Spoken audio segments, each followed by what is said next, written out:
Hi, thanks for joining me on Wilderness with Amani. I'm back at Lake Tahoe. I'm going to explore a new spot, and I'm going to hike out down a service road and get out to DL Bliss State Park. There's a big beach out there called Lester Beach, and I want to go all the way to the end of the beach where the rocks start and see if there's decent enough deep water. It's cold.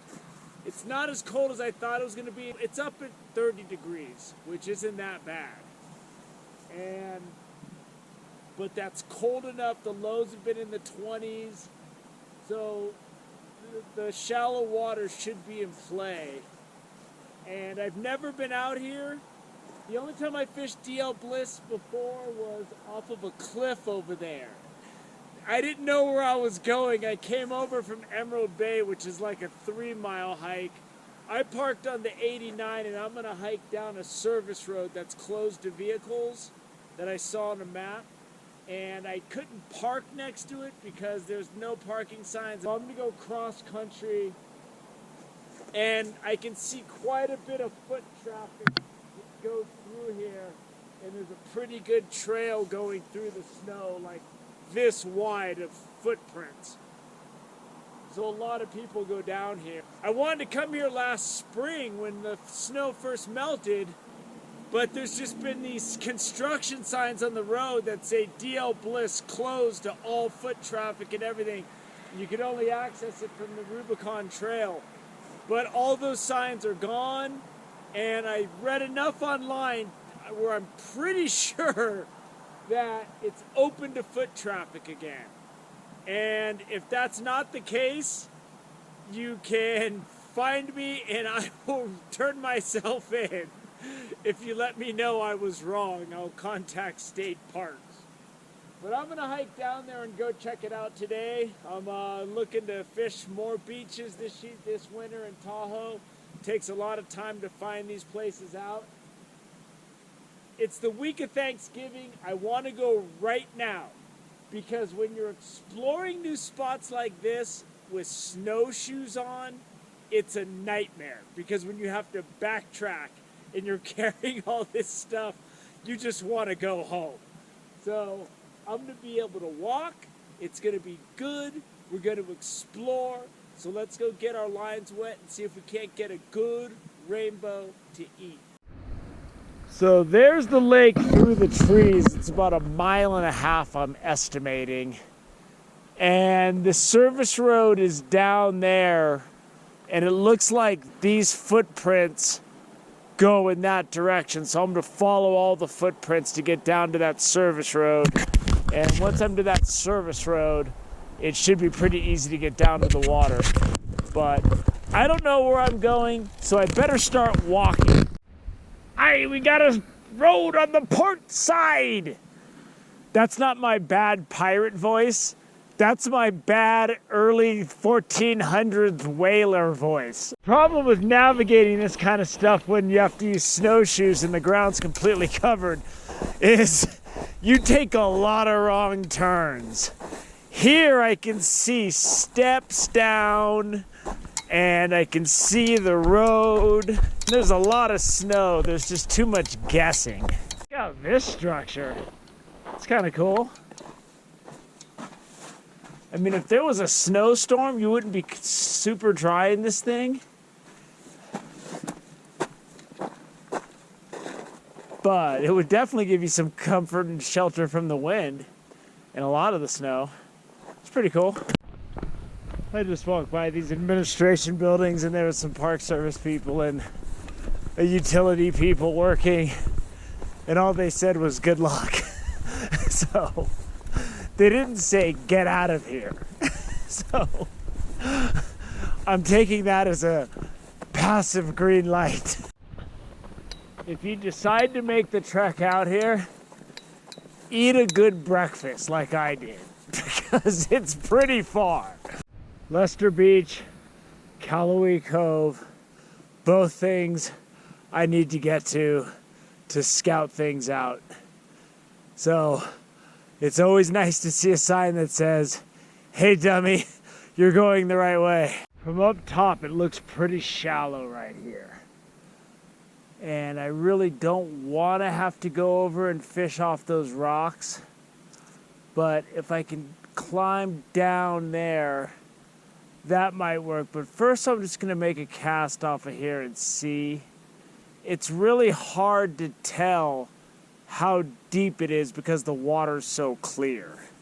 So before I start making crazy assumptions based on absolutely nothing other than a superficial glance, I'll make a test cast. So this is only a 6 count, which could work, but I need a little more than could with as far as I just walked. So I'm gonna climb back up to the road and go over the top and see if I can find something that's got a little bit deeper access. One thing about exploring Tahoe, there's a lot of ups and downs.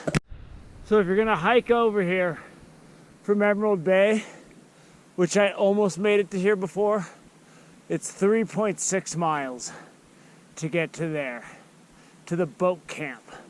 And it's probably 3 miles to get to the entrance of Emerald Bay. So that's how far I am from Emerald Bay. But I looked at a cove down below, and it's definitely fishable down there. Boulders with some sand out there, and it's about a 17 count, 10 count closer. Catch something or not, I know enough about fishing Lake Tahoe that this is a really good spot. And the beach is right over there. That's where I tested. I just went up and over and dropped down. I've got great flat rocks to move around on. So when I set up my rods, it's not going to be too dangerous to get to them when I get a bite. If I get a bite, I've got a big flat rock right here I can lay out on once the ice goes away. Because that frosty rock is slippery. I almost took a tumble. I don't know. I think I'm ready to sign a lease and move right in. Let's get the U-Haul truck pulled up. Boy, am I someone who can really appreciate real easy rod holder placement like that. I could be sound asleep and my rods aren't going anywhere, no matter how big the fish is with my rod in these rocks. And those of you who hate that I don't use a microphone because you can't hear me good will like this spot because this will have good acoustics with this wall. And this is good. I'm fishing a 16 count for the time my half-ounce sinker hits the surface so it hits the bottom with my power bait, and my night crawler is only at about a 13 count because with that full inflated crawler, it's harder to cast it. So what I'm going to do is I'm going to fish for a while with my longer 3.5, 4 foot leaders, but I might, because the bottom doesn't seem to be so bouldery where I need my bait to rise up higher to get above the rocks, I might shorten my leaders to like 3 foot, 3.5 feet, a little bit more whip on that action. So we'll see. The details of how I rig up are on my fishing tips playlist. I have videos that take you all the way down to the specific hooks I use. And as you can see, I have a new net. Those of you that were nervous about all the strings that tie it together, when I rip through the bushes, it just tears my net to pieces. But the net got to the point where it was harder to let the fish recover, the larger trout recover in it, because so much of the net was bunched up and tied together because it was falling apart. But we got a new net, we got our lines in the water, and we have what looks to be a good spot. So let's see if we can get something good for dinner. I'm looking for a nice Lake Tahoe rainbow, 16 inches or bigger. Something just picked up my night crawler. I just saw my line go loose. There he goes! There he goes! He nailed that boy! And it's a pretty good fish. This might end my day. If I can get him in the net. He's going that way. He's going that way. He makes a move. I make a counter move. Move. Counter move. He's in my other line. It's a good fish. That was at a 13 count, so he was pretty shallow. Yeah, this fish is fighting, boy. My lines are all wrapped up in Jimmy Crack corn, and I don't care. There he is. There he is. There he is. There he is. He's fighting. It's a good, strong rainbow. It's not that big, but he's strong. He's fighting. He's battling. He's mixing. He's bobbing. He's weaving. He's bobbing and weaving. Ah! That is such a perfect fish for eating. It won't end my day, but this is a good trout for eating right here. And it looks like he swallowed it. I might have been able to let this guy go. It was kind of in the hard area inside his mouth, but that's a perfect size fish for eating. That's one really big meal. Big meal. So I'm gonna get this guy on ice and I'm gonna get my line back out there. And I have a shovel in my car so I can get snow on this nice trout. But for now, I got my homemade block of ice. And I'll use this. Once there's snow on the ground in Reno, where I live, I won't need to make ice for a while. But that's pretty handy. And that didn't christen this net. I went fishing at Frenchman Lake for Wilderness with Money on Patreon. I got a big 19-inch rainbow. I already landed one in this, but this christens it for Lake Tahoe. So there's multiple christenings for the new net. And when that fish hit, it didn't like make my bell ring. What happened is I looked over and all of a sudden my line was just slack, which means something picked it up and dropped it. And it was enough force not to ring the bell, but for whatever reason, the science behind that happening, I know enough to know when I see that line go really slack like that, something is afoot. Now that the sun's hitting the water, oh, I'm getting a bite. I thought that was a bird. It wasn't a bird. It was my power bait. Oh, I might have scared him away. He ran with it, and then I dropped it. Oh, he was on the power bait, and I missed him. I just missed a really big hit on my power bait. I was over here talking about the sandy spots, and it started to hit, and when I picked up my pole, it just went, and it happened so fast. It was like a bus hit me on a city street, and I missed the hook set. I didn't have the rod in my hand. I was trying to take the bell off or something. I don't know what I was doing. Anyway, I just missed an opportunity at a very, very nice fish. I felt him for a second. I'm frozen. I'm going to wrap it up soon. If you can see all the frost still on these rocks, it's almost 2 o'clock and the sun has barely touched me. Like I was trying to find little spots where it would come through the trees, and then you just got to stand in that spot and kind of thaw out for a second, and then it goes away because it just skims right over there. And I said I wanted a rainbow that was 16 inches or better. This thing is right brushing at 16 inches, but it's really fat. And it's going to be some really good eating, and I'm probably just going to eat this whole thing tonight and just stuff myself. And I'm frozen, man. It's cold. I was grabbing a little bit of sun that would peek through the trees, and I'd just be like, ugh. And I almost had 2 nice fish, man. I got that second bite. I started a video where I was going to talk about the sand out there, and there's a lot of sand out there now that I can see the sun, and some of it was the shade from the trees that I thought were rocks. It's really sandy out there.